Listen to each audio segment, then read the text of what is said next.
చాలా బాగుంది. కానీ సినిమా కొద్దిగా రాంగ్ టైంలో రిలీజ్ చేస్తున్నట్టు అనిపిస్తుంది. ఎందుకంటే ఇప్పుడు 2 తెలుగు రాష్ట్రాల్లో ఎగ్జామ్స్ జరుగుతున్నాయి. ఇటు పొలిటికల్ హీట్గా పెరిగిపోయింది కదా. ఈ టైంలో ఇంత మంచి సినిమాని రిలీజ్ చేయటం అంటే మీకు కొంత ఇబ్బంది అనుకుంటాగా? అంటే నాకు తెలిసి ఎగ్జామ్స్ అయిపోయినాయి, ఇంటర్మీడియట్ ఎగ్జామ్స్ అయిపోయినాయి, 10th కూడా అయిపోతున్నాయి. లేదు, నిన్నటి నుంచి స్టార్ట్ అయ్యాయి. అవును, అదే అంటున్నానండి. నాకు తెలిసి 29th లోపు అయితే ఎగ్జామ్స్ అన్ని అయిపోతున్నాయి, లేకపోతే 30th 31st అవుతున్నాయి. Summer first cinema, good Friday holiday, political fever అంటే May 13 దాకా ఎలక్షన్స్ కొంచెం పుష్ అయింది కదండి. ఎక్స్పెక్ట్ చేసిందని మిడ్-April అనుకున్నాం, అది కొంచెం May 13 దాకా పుష్ అయింది కాబట్టి కొంచెం సమ్మర్ ఫస్ట్ సినిమాకి ఎప్పుడు అడ్వాంటేజ్ ఉంటుందని అలా ప్లాన్ చేసామండి. Okay okay. ఈ బ్యాక్గ్రౌండ్ మ్యూజిక్ చూస్తుంటే అంటే ఫస్ట్ మీరు తమన్ గారిని కదా అనుకున్నది, ఇప్పుడు భీమ్స్ గారిని మార్చారేంటి? తమన్ కొంచెం స్కెడ్యూల్స్ అవైలబిలిటీలో టైట్ ఉందని చెప్పి, అందుకని మీరు అన్నట్టు రిలీజ్ డేట్ అనేసుకున్నాం కదా, March 29 సమ్మర్ ఫస్ట్ సినిమాకి రావాలని. సో అందుకని మళ్ళీ తమన్ కొంచెం బిజీగా ఉన్నారని చెప్పి ఆ స్కెడ్యూల్ సెట్ అవ్వక భీమ్స్కి మారాం. Okay okay. టిల్లు స్క్వేర్ తర్వాత టిల్లు క్యూబ్ రాబోతుందా మరి? వెయిట్ చేద్దాం. సిద్ధు గారు సార్ ఇక్కడ హాయ్ సార్, కుమార్ టీవీ 5 హాయ్నా. అంటే క్యారెక్టర్ డ్రివెన్ ఫిల్మ్స్ రాయటం అనేది ఒక ఛాలెంజ్. ఒక ఎక్స్పెక్టేషన్స్ రీచ్ అయిన తర్వాత మళ్ళీ దాన్ని బీట్ చేసే క్యారెక్టరైజేషన్ అదే క్యారెక్టరైజేషన్లో ఉంటుంది, కానీ కొత్తగా చూపించాలి.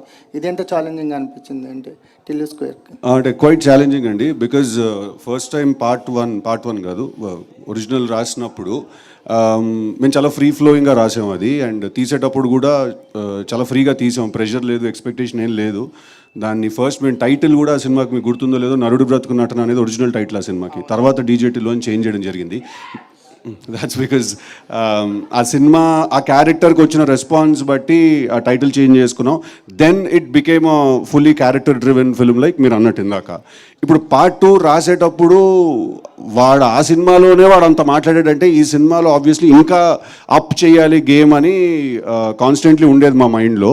So it was quite challenging అండి, to be very honest. So will see 29th Anupama. So hello అండి. హాయ్ అండి. టిల్లు స్క్వేర్కి వచ్చేసరికల్లా గ్లామర్ టింజ్ అనేది ఎక్కువగా కనిపిస్తుంది ఈ క్యారెక్టర్. అంటే బిఫోర్ మీరు చేసిన క్యారెక్టర్స్లో కంటే అనుపమకి గ్లామర్ టింజ్ టిల్లు స్క్వేర్తో యాడ్ అయింది అనిపిస్తుంది. మీ కామెంట్ అండి. గ్లామర్ అంటే నేను చూడడానికి అందంగా చాలా చెప్తున్నారా? ఈ అందాన్ని ఇప్పటి వరకు బయట పెట్టలేదని అంటున్నాను. మంచిదే కదా అండి, అందంగా ఉండాలి కదా. సో ఏంటి క్యారెక్టర్ ఎలాంటి ఎక్స్పీరియన్స్ ఇచ్చింది? అంటే బిఫోర్ కూడా చాలామంది హీరోయిన్స్ పేర్లు టిల్లు స్క్వేర్కి వినిపించాయి, బట్ మీరు ఫైనల్ అయ్యారు. క్యారెక్టర్తో మీ జర్నీ ఎలా అనిపించింది? అంటే ఇది నేను కెరియర్లో చేసిన one of the most special characters అని చెప్పొచ్చు. I love you two guys అలా చెప్పొచ్చు. ఇప్పుడు దాకా లైక్ పాస్ట్ 3 years నుంచే నేను ఎక్స్పెరిమెంట్ చేయడం, నా కెరియర్లో డిఫరెంట్గా క్యారెక్టర్స్ చేయడం అవన్నీ స్టార్ట్ చేశాను.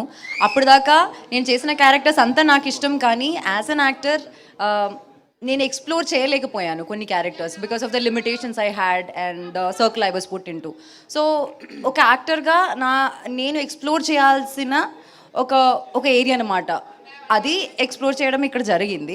And I strongly believe in the character అండి. I really think it's one good character that I can be proud of. Okay, so ఈ సాంగ్కి మ్యూజిక్ కంపోజ్ చేసిన అచ్చు గారు is here. Welcome to you Achu గారు. And yeah, మీ question అండి. Yeah, ఎప్పటి నుంచి మీరు మిమ్మల్ని ఇలా ఎక్స్ప్లోర్ చేసుకోవాలని చెప్పి డిసైడ్ చేశారండి?